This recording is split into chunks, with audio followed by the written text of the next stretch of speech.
All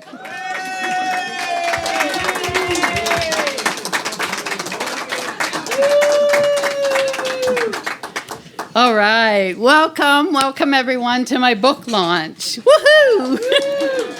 This is great. I decided to write this book last fall. Who'd have thought it would take that long to write a book? And I didn't do it alone. I didn't do it alone at all. I actually hired a book writer to help me. And then when I was struggling with some of the phrasing of my paragraphs, I'd put them in ChatGPT and say, okay, fix this up a little bit. And then they say you're supposed to have lots of eyes on it. So I recruited everyone. I recruited my daughter, Laura, my son, Corey, my friend, Deanna, to read different little chapters and give me some feedback. I got my friend Janice and Victoria to read some of it. I tried to get Harold, but he got bored. He said something about living with me and reading about it was a bit much. I had help from my friend and my marketing assistant, Sam, who came up from Florida. And now his work's really just begun because he has to sell the books now. And then I had help from a couple of my sisters, Paula and Joanne, and my friend Vicky, who actually wrote the foreword. So yeah, thank you very much, Vicky. So last but not least, my friend Mallory Trunnell, who came up from Nashville. Woohoo! Mallory is in a duo called Crimson Calamity, and they're just amazing. An up-and-coming Americana band. And yeah, we put a little QR code if you want to check it out, because they're amazing. They're just amazing. So what we're going to do is I'm going to tell you a little story, and then I'll do a short reading from the book. And then Mallory is going to play the song that we wrote that was inspired by that story. So some of the songs we're going to use the backtrack that we recorded in Nashville, and some of them are going to be acoustic with the guitar. The book actually has two genres in it because it's personal stories, challenges, curveballs that life threw at me, and then the tools that I use to work through them. So I studied personal growth and peak performance for about 40 years. And so, yeah, there's a lot in there. And then in addition to that, as I mentioned, at the end of every chapter, there's a QR code so you can go and listen to the song that was inspired by the stories in that chapter. So I put a soundtrack in my book. Woohoo! Okay, so we're not going to go in any order, but I am going to start with chapter 1. So chapter 1 is the game of life. And I started with this chapter because it's the song and the story about why I'm here, well, what I'm doing up on this stage in the first place. So I worked as a financial advisor for 25 years. And yeah, I know some of you have heard this story before, but others haven't. So I worked as a financial advisor for 25 years. And then when I was 58 years old, I decided to take piano lessons.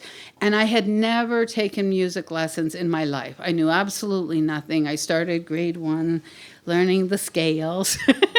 And I continued with it for about 2 years. And I fell in love with it. I just absolutely fell in love with the music.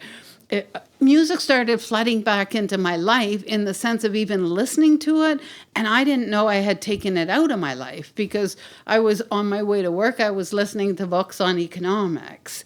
And so I decided, okay, I'm going to sell my practice and retire a little bit earlier than I had planned, and I'm going to study music full time. So when I was 61 years old, that's what I did, and I started studying music full time. I hired private teachers, Mallory, Deanna, and Deanna's helped me with the book too. Deanna helps me with everything. And then I studied through Berklee School of Music. Berklee, I mean, it's one of North America's best music schools. And I didn't have to audition. I just had to pay and learn online, and it was just so amazing. Yeah, it was pretty good. So then after a couple of years of studying music, I thought, I'm going to reinvent myself as a musician. You might remember that as my neighbor at the time. I thought, I'm going to reinvent myself as a musician. And when I shared that story with people, I kept getting the same reaction. Everyone kept saying, wow, that's really inspiring. I'm going to go do bedeep bedeep, something they had put on the back burner. And I was hearing this from strangers. I just kept hearing it, and I thought, whoa, never mind being a musician. I'm coming out of retirement. I'm going to start my own business, Gail Taylor Music, and I'm going to become a keynote speaker, and I'm going to share my stories and my music to help folks become their best selves. And so, yeah, that's what got me to this point in the journey. And so now I'm going to do the first reading from chapter 1. And this is from pages 3 and 4. My story. Many people, this is the hardest part for me, reading and not, okay. Many people spend years, decades even, in jobs that are safe but not challenging, stable but far from rewarding. I refer to that choice as settling. If you're in this situation, you might tell yourself you're staying in this role for your family or for their future. Sometimes you plan to leave these unfulfilling positions as soon as you've saved a certain amount of money or have paid off your home or schooling. I have seen firsthand when opportunities present themselves to folks in these situations whereby they pass on the new challenges and the chance to chase their dreams. You may convince yourself to stay where you are because the field you want to join is too competitive. Your skills and talents are rusty and insufficient, or you're too old for a new career, a refrain many of us have heard or uttered. I am so thankful I never believed any of these falsehoods. When I decided to come out of retirement 3 years into it, it was to start my own business, Gail Taylor Music. My goal was to become a keynote speaker, using my stories and music to help others become their best selves. When I mentioned this to my new entertainment lawyer, his first reaction was, write a book. And so here we are.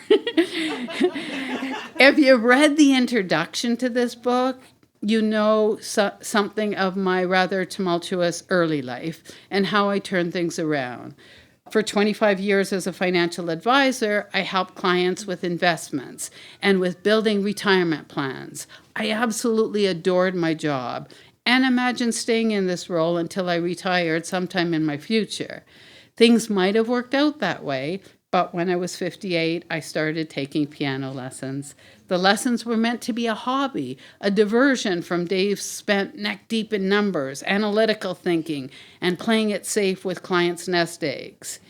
Instead of just learning an instrument and having a bit of fun, I fell in love with music as it flooded back into my life. And that is your first glimpse at CURVEBALLS. Okay, now for our first song. This song morphed a few times. The first recorded version was done in a local studio here in Edmonton with me singing, and I decided shortly after that I was more interested in the keyboard and songwriting, so my singing has to stay in the shower. But luckily for us, we have the very talented Mallory Trunnell to open our program. Take it away, girl.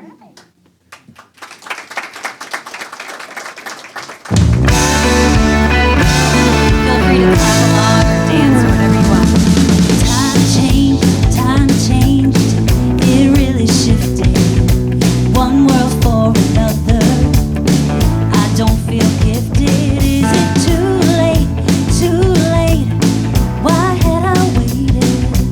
I just want to make music, not yet create.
are awesome. You're awesome. The game of life was about me reinventing myself because I wanted to. But a lot of folks had to reinvent themselves, right? Sometimes life just throws curveballs at you, and it is what it is. I mean, some of it was COVID related. So speaking of curveballs, I like to say that I stole this from somebody on a podcast, that I come from a place of healed scars and not open wounds. But I'm going to share a story with you that I'm actually going to go to the introduction. So I'm going to share a story with you about my father's death. And I didn't want to open with this because I didn't want to make people cry at the opening. So yeah, it's a little bit emotional. I've got a number of friends here from my Rotary group. Woohoo! And they already heard this because I practiced on them. I went and did a reading at one of our luncheons. I reconnected with Rotary about a year ago, and I'm with the Edmonton South Club. Oh my God, it's just such an amazing group, and I'm honored that they have me in the group. And then, so some of the proceeds from the book is actually going to an international project that we're working on. It's in Belize, and it's called Let Girls Learn. And we're doing it in partnership with the Belize City Rotary. And it's an initiative that promotes feminist leadership. So it allows girls age 8 to 13 to attend school. And then after school, there's an after school program that assists in developing their voice assertion.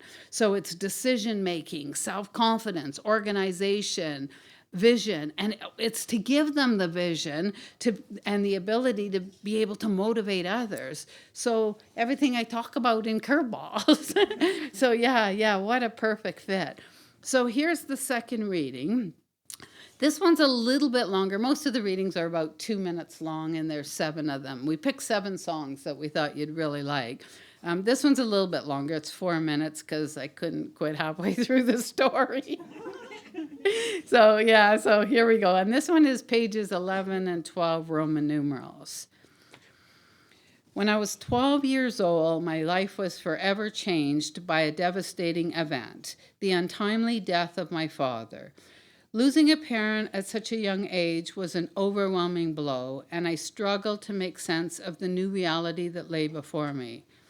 I was so traumatized, I initially kept him alive by pretending he was a spy for the government. They needed him to save the world, and for everyone's sake, they had to pretend he was dead. My family's financial situation took an unexpected turn after my father's passing. Despite my assumption that we were well off, I discovered over the coming months that the opposite was now the reality. We didn't have the security I had imagined. My father had worked for a mining company that rented homes to their employees. With his passing in March, we were given a strict timeline to find a new place to live. The responsibility fell entirely on the shoulders of my mother, who was in her mid-30s at the time. In an effort to keep her 6 children together and to avoid living on welfare, she was able to secure a new home and job in the multifaceted city of Ottawa. This move marked a significant shift in my life, leaving behind a small town in northern Ontario that housed all my friends and many of my relatives, and adapting to the fast-paced city life where I was a stranger trying to fit in. As one of 6 siblings, I felt lost and swallowed up by the vastness of the city. The void left by my father's absence seemed insurmountable, and in my search for comfort and escape, I found myself turning to unhealthy coping mechanisms. At just 12 years old, I started experimenting with drugs, alcohol, and reckless behavior. Life continued down in a downward spiral for well over a decade. My self-destructive habits led me to a place of messy dysfunction. Hope came when I woke up one morning in my mid-20s with a simple thought: there's got to be more to life than this. That single thought ignited a fire within me, and I made the conscious decision to change the trajectory of my life. I knew that my future was in my hands, and I had the power to steer it towards a brighter path. With a determination I'd never felt before, I embarked on a journey of self-discovery and personal growth. In the 1970s, during an era of self-improvement and empowerment, I immersed myself in books that opened my mind and soul. I started with Napoleon Hill's Think and Grow Rich. It was just the beginning of my newly found appetite for knowledge and wisdom.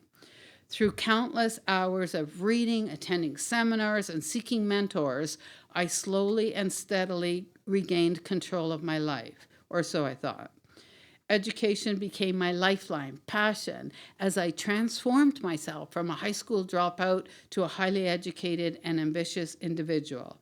It was during this transformation that I found my first long-term calling as a financial advisor. I was driven by the desire to become financially independent while helping others achieve their own financial independence, empowering my clients to take control of their finances and secure their futures. I know firsthand that life can throw curveballs that seem insurmountable, but it's how you respond to them that defines your destiny. I hope that this book serves as an inspiration for you to embrace personal growth, find your strength in the face of challenges, and ultimately create a life with purpose and passion. And I'll stop here. Thank you.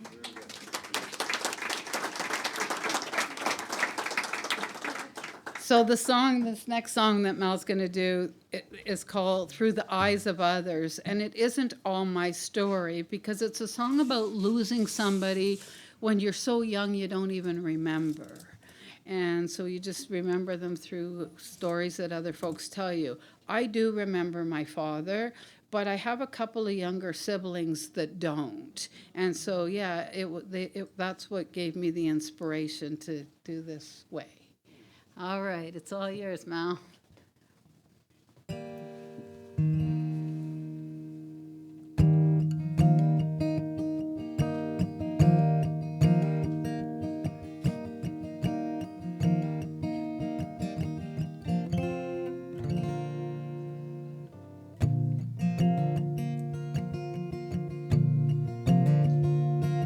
They told me you were tall and handsome, and the pictures that say they were right. Your laugh, they say, was awesome. You were so many people's light. I have no memories of who you were, so perhaps the tales are really the lure. Oh, I can't understand why you left me, even though it wasn't your choice. And it makes me sad because I don't remember hugs you gave me. I don't even know the sound of your voice. How I wish I could remember one Christmas or a birthday when you were near. But the stories I hear are just covers, told with love through the eyes of others. They told me you were a family man with a love for kids and fun. It seemed so hard to understand, 'cause you were gone when I was so young. I have no memories of who you were, so perhaps the tales are really the lure. And I can't understand why you left me, even though it wasn't your choice. And it makes me sad because I don't remember hugs you gave me. I don't even know the sound of your voice. How I wish I could remember one Christmas or a birthday when you were near. But the stories I hear, they're just covers, told with love eyes of others. Why am I hurting? Why can't I let go? Decades have passed, yet I'm in a dark hole. I crave your approval, though it can't exist. My mind's wrapped in pain from what I cannot miss. And I can't understand why you left me, even though it wasn't your choice. It just makes me sad because I don't remember hugs you gave me. I don't even know the sound of your voice. How I wish I could remember one Christmas or a birthday when you were near. But the stories I hear are just covers, told with love through the eyes of others.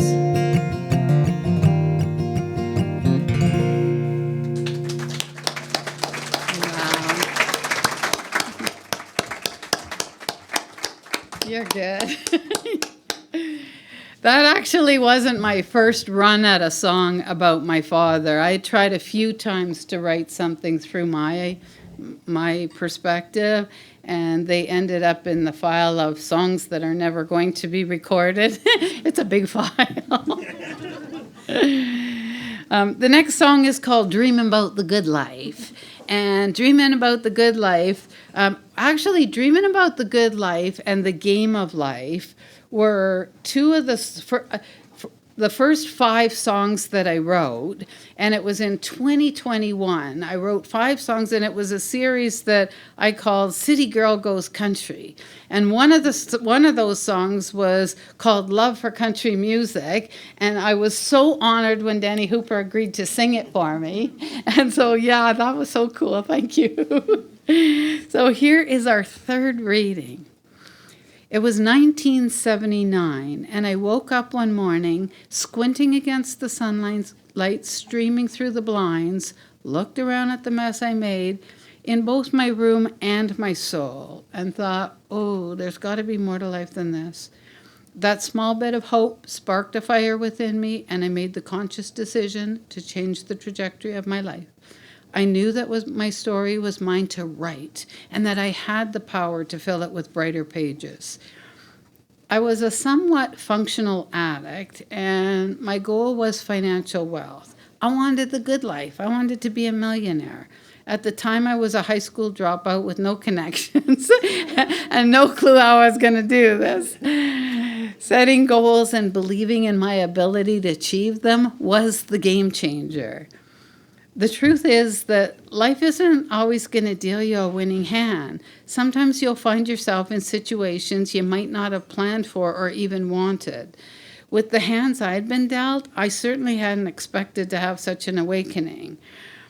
You can't always control what happens to you, but I believe you can learn to control how you handle it. I know it's a cliche, but a shift to a positive attitude changed my life by giving me the strength to achieve my goals.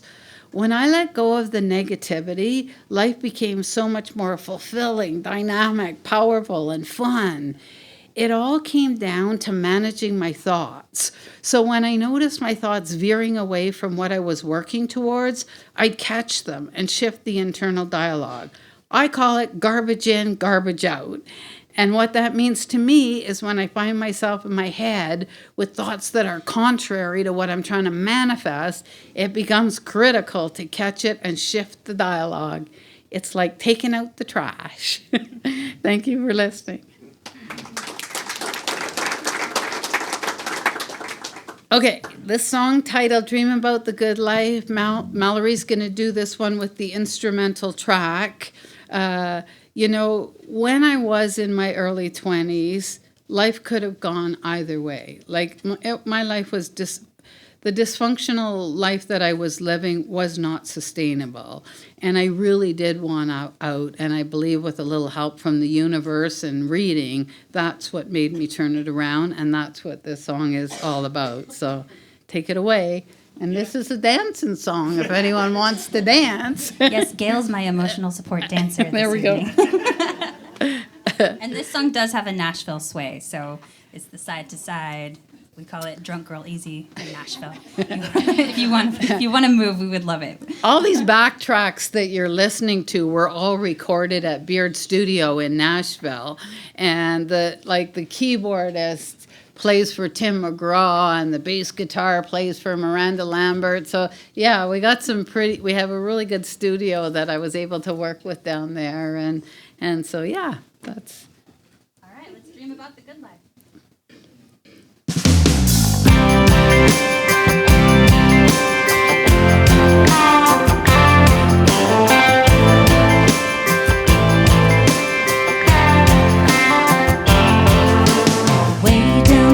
In a broke down house, complete with a leaky ceiling. I used to party all night and watch the sunrise, wake up with a groggy feeling. Time went by in the blink of an eye. I was searching for a brand new meaning. Wanted to turn that house into a beautiful home and change the way I was feeling.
All right, chapter 5, ambition's not a 4-letter word. This one's so fun. I flew down to Nashville the summer of 2023 to write this song and another song for the book, and also to write a custom song for a wedding gift for Laura and Guy. And so the custom song, people always ask me, how do you write songs? How does that happen? And So what we did with the song was I interviewed Guy and I got his story about the relationship, and then Mal and I wrote the song for them. And I tell you, we knew from the material we got out of him that those two have belonged together forever. So yeah, the chapter itself actually talks about finances, and there's a lot of tools in there to understand your finances better. The excerpt that I choose to read to you tonight is from page 55 and 56, and it's about my journey of becoming a financial advisor. So here we go, the fourth reading. I loved working with clients and getting to know them, hearing the stories about their families, their work, and their life's journey. I was honored to help them determine when and how to retire in the style they wanted. When I first decided that this was the route I was going to take, I made a list of all the full-service brokerage houses in the city and sent each one a letter. I explained I had decided to shift from being an investment broker in commercial real estate to an investment broker in securities, and I was looking for an opportunity to interview with their firm. I further explained in the letter that the goal for the interview was to determine whether I could add value as an additional financial advisor, and also whether their structure would be beneficial to my requirements. Win-win. As you might recall from the last chapter, I mentioned it was a male-dominated industry. This didn't affect me once I was hired. However, getting in the door was a bit challenging. After several interviews with 100% male managers, the offers fell short of what I had hoped to accomplish. They kept offering me positions as an administrative or marketing assistant for one of the male advisors. I finally stumbled upon a firm that was willing to take a chance on a female advisor. I had several interviews with the firm's manager and assistant manager over a 2-week period, just before the Christmas holidays. I had promised myself I would find my new role before January 1st, 1993. So I was relentless. I called every day and asked for the position. Eventually, my persistence paid off, and I was offered a position as a financial advisor, commencing in the new year. I was very fortunate in this new role as I attracted a manager that remained in his role through my entire tenure, and without a doubt was a mentor, role model, and an integral part of my success. I started my new role January of '93. As a financial advisor, you have the autonomy to build your own practice. You spend your own money on marketing, you determine what type of clients you would like to attract and what type of investments you're going to recommend, and you build your own business plan. You're running your own business within the infrastructure of your employee brokerage house. After the initial training session and interviewing 10 of the top advisors in the firm, I determined that I was going to model the areas they all incorporated. This consisted of managing conservative retirement portfolios and completing comprehensive financial plans with every client.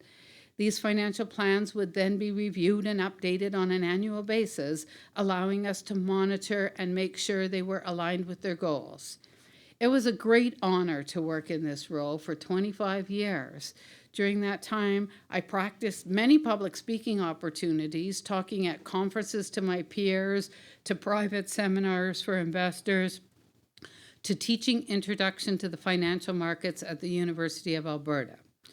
I'd like to spend the remainder of this chapter sharing some of that information, including basic financial strategies that will hopefully help you with some of your financial decisions. After all, if we're going to live our best life, this includes having our financial houses in order. Thank you. It means a lot to share these moments. All right, ambition's not a 4-letter word. Here we go. You're up, Mel. All right.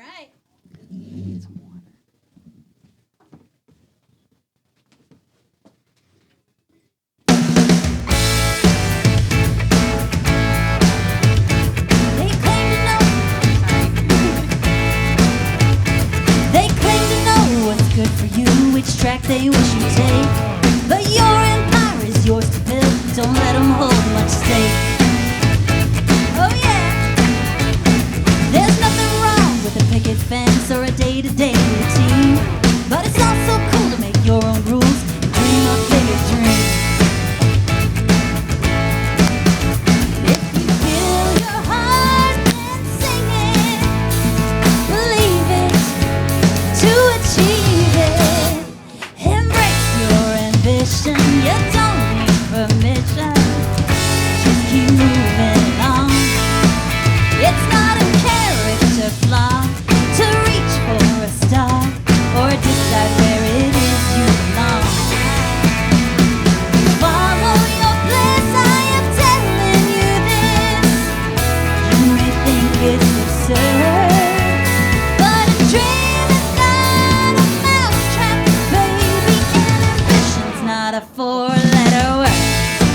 temptation to follow the pack, but when you follow your heart, there's no going back. No one can stop you if you lean into it. Just do what you do, 'cause you'll have to do it. Embrace your ambition. You don't need permission. Just keep moving along. It's not a character flaw to reach for a star or decide where it is you belong. Follow your bliss, I am telling you this. You may think it's absurd, but a dream is not a mousetrap.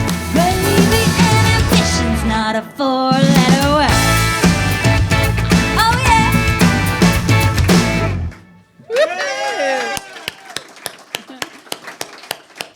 Fun, fun, fun. All right, you're my best investment. A chapter in a song about believing in yourself, developing self-confidence, and the sooner you do it, the better. So the fifth reading is from page 99 and 100. Through my life, I've had the deep yearning for the spotlight. Now, in my late 60s, as I venture into the captivating world of entertainment, I'm excited to be in a peer group with similar traits. It's not unique to me. It's a common thread that weaves through the hearts of musicians, comedians, actors, and anyone else who performs for a crowd. There's a magnetic lure to the stage, a place where many find themselves more at ease than in a room full of people. Yet for the longest time, I believed that my longing for attention was somehow wrong. It made me feel like an outsider within my own family and community, and even in my own skin. I struggled to navigate these emotions. I didn't start off with the self-respect and self-love I have today. We all have different personality profiles. And in my mid-30s, after completing a training session, I learned there were 4 major personality types and 16 subtypes. I discovered I was type A, which I personally define as someone who loves being in control, loves being the center of attention, and craves productivity. Wikipedia describes it as an individual that is outgoing, ambitious, rigidly organized, highly status conscious, impatient, anxious, proactive, and concerned with time management. Well, if the shoe fits. These traits turned out to have some great benefits for me, but I had some serious issues with them when I was a young person. I took self-sabotage and hurting my loved ones to a whole new level. When I was 15, I decided to hitchhike across Canada with my boyfriend in the middle of winter with $7 in my pocket. Yes, you read that right. Remember, I was spiraling and not too swift. We mostly slept in barns and gas station bathrooms and received food stamps and meals from churches that we approached. When we reached Revelstoke, a beautiful town in the Rocky Mountains in British Columbia, we were involved in a car accident with our ride. I was taken into custody by the police for running away from home as a minor. They contacted my mother and had her send train fare to transport me back to Ottawa. In the meantime, they moved me to a group home for wayward girls, where I was to remain for a number of days until the train ride could be arranged. There's more to that story, but you have to read the book to find out if the girls beat me up or if I talk myself out of it. All right, you're my best investment. This is a beautiful ballad, and Mallory sings in the original, too.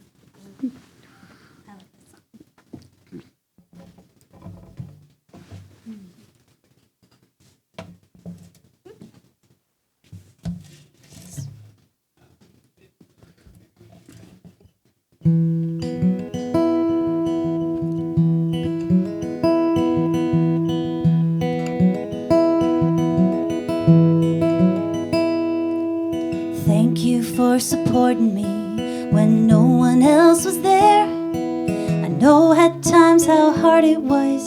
It seemed I didn't care. I took most things for granted that should have mattered more. But you hung in and helped me grow to to someone who's assured.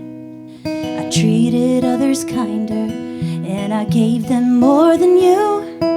I did that 'cause it seemed right, what I was supposed to do. I knew deep down you needed me, but I didn't make the time. But looking back, I know now you've been in every rhyme. I'm ready now to love you, better late than never. We still have work to do, and I think we will forever. No more broken promises or pushing you aside. You've got my full attention, and you deserve my time. I'll release my fear and let go of resentment, 'cause I finally realized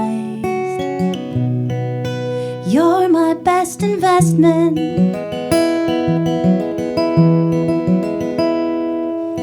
I'm fully committed to the new patterns I'll make. I know it won't be easy, and some habits need to break. The past does not define me, and it'll show me where to change. I'll learn as I go along, and I know you'll keep the faith. I'm ready now to love you, better late than never. We still have work to do, and I think we will forever. No more broken promises or putting you aside. You've got my full attention, and you deserve my time. I'll release my fear and let go of resentment, 'cause I finally realized you're my best investment. Self-love isn't selfish, and I finally understand. I can be my own best friend, hold on to my own hand. I may not be perfect, and it may take me a while, but when I see you in the mirror, from now on I'll smile. 'Cause I'm ready now to love you, better late than never. We've got work to do, and I think we will forever.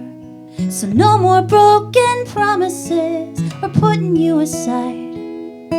You've got my full attention, and you deserve my time. I'll release my fear and let go of resentment, 'cause I finally realized you're my best investment. I finally realized you're my best investment.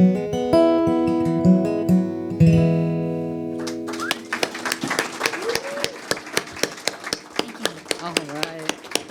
Amazing. All right, 2 songs left. Back to chapter 7, Staying Young. Had this conversation earlier tonight. This song ended up being a fan favorite, and if you haven't seen the lyric video, it is so fun. I'm actually going to do a mashup and grab a few different paragraphs throughout the chapter. So here we go. The reading starts on page 82. Age-appropriate behavior is a concept that humans designed.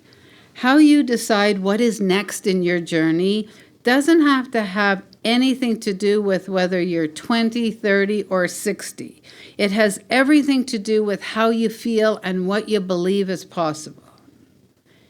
In many fields, people happily choose to work beyond the traditional retirement age, and it's often because, to them, working is living. If they followed a purpose or passion as their career, they don't want to retire just because the calendar says it's time. My story is going to be about attitude, how you address the everyday activities and turn your lemons into lemonade. You have a choice as to how you respond to potential stressors. Remember the concept of designing your own life with all the tools I'm sharing? Combine these with what you already know or will pursue in your future learning, and you will be unstoppable. Okay, I'm going to skip a story that I shared about a friend of mine, Margot Kidder, and it's a lost passport story. And here's the last paragraph of that story. Got to read the book to hear the story.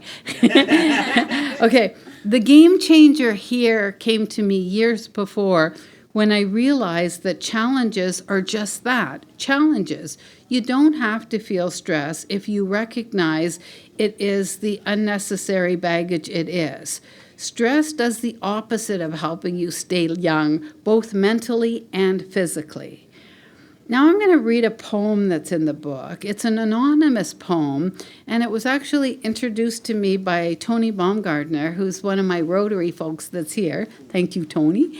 And I was just like, I just love this poem. This is what I believe, and so I'm going to share it with you, and it is in the book. The longer I live, the more I realize the impact of attitude on life. Attitude, to me, is more important than the facts. It's more important than the past, than education, than money, than circumstances, than failure, than successes, than what other people think or say or do. It is more important than appearance, giftedness, or skill. It will make or break a company, a church, a home. The remarkable thing is we have a choice every day regarding the attitude we will embrace for that day. We cannot change our past. We cannot change the inevitable. The only thing we can do is play on the one string we have, and that is our attitude. I am convinced that life is 10% what happens to me and 90% how I react to it. And so it is with you. We are in charge of our attitudes. Anonymous. Yeah, isn't that dead on? All right, here we go. Staying young.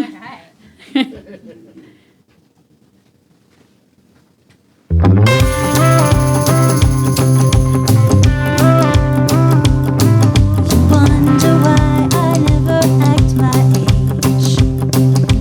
Why does my road not line up with my late stage? I can see you out there searching for the answers, and it truly puts a smile upon my face.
So, pun intended. All right, the seventh and last reading and song, the final chapter in the book called Choices. I made the choice to experience the world of entertainment through music, writing, and speaking, and I have no regrets. So this is from the last page of the book. Allow me a final share and a glimpse of my musical journey, beginning with the invitation from my husband Harold to accompany him to a conference in Nashville back in the spring of 2019. Given my passion for music and desire to enhance my songwriting skills, I embarked on a quest to find guidance while in Nashville. After diligent research, I connected with Mallory Trunnell, a talented singer-songwriter and teacher willing to dedicate 3 days to working with me. Little did I know Mallory would become not only a lifelong mentor, but also a dear friend, a co-writer, contributing her vocals to several of the tracks, including the song in this chapter, Choices. Following months of collaboration with Mallory via Zoom, I felt compelled to breathe life into my compositions. Thus, I sought the expertise of Beard Music Studios in Nashville. Embracing an unconventional approach, I navigated the recording process despite lacking traditional music skills.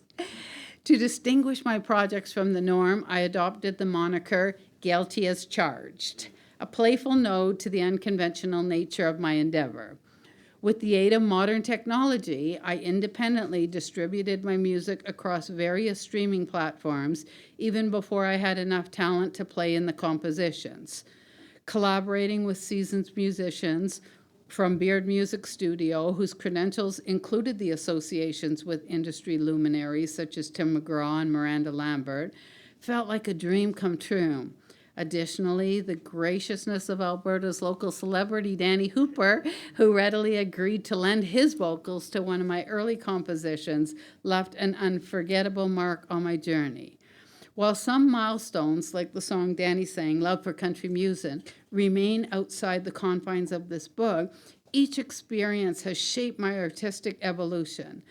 Another dream come true was the fruitful songwriting collaboration with Carolyn Dawn Johnson, a Canadian country singer-songwriter icon. We wrote this final song chapter, Choices, a testament to the serendipitous connections forged along the way. In sharing my journey, I hope I have inspired you to embrace your own creative paths, navigate the highs and lows with resilience, and an unwavering commitment to crafting a life filled with magic and purpose. Again, thank you for listening. Excellent.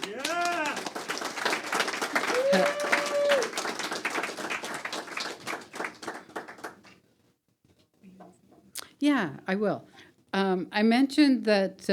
I mentioned in the reading that I co-wrote this song with Carolyn Dawn Johnson, and any of you who have ever listened to country music, you know her and that she's a Canadian icon. And this lady was so cool. Like, it was such an honor to work with her. And we actually did the song over Zoom. I think it took us about 3 or 4 hours to write it. So yeah, that was pretty cool.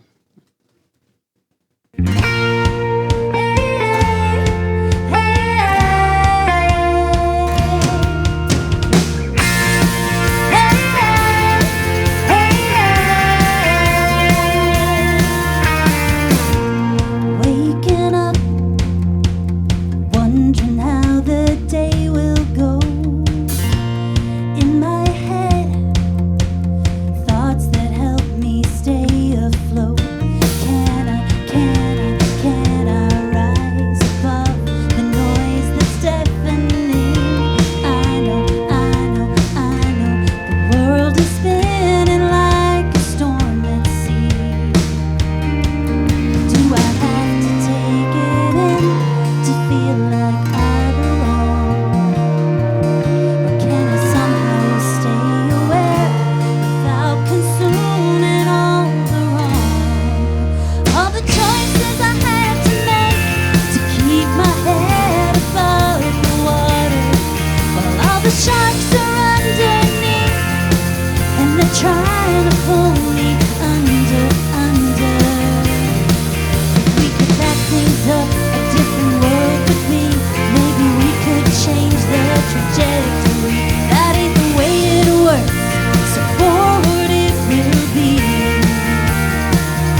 dreams that I would like to see come true. What's the secret formula for blowing past the blues? All the choices I have to make to keep my head above the water, while all the sharks are underneath and they're trying to pull me under. If we could back things up, a different world would be. Maybe we could change that trajectory. That ain't the way it works, so forward it will be. If anything's gonna change, it's up to you and me. Hey, hey,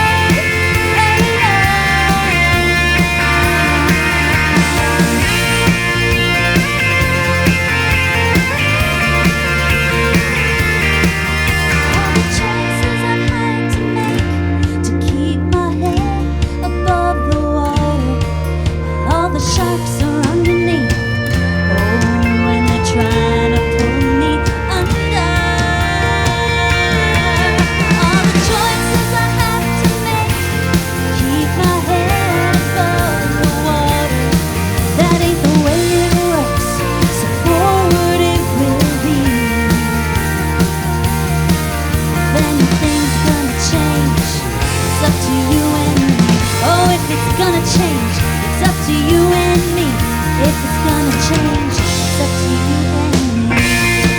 Hey, hey, hey,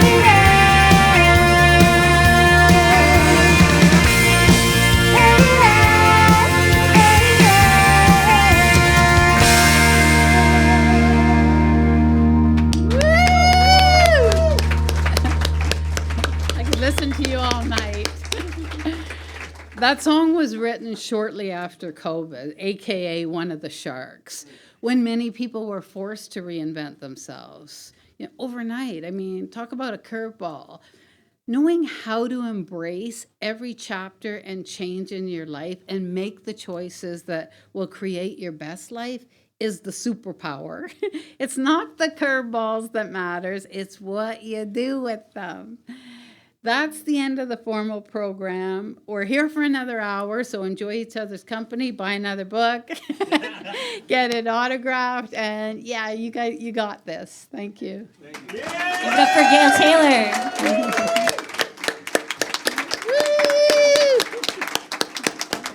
Thank you. Oh, thank you.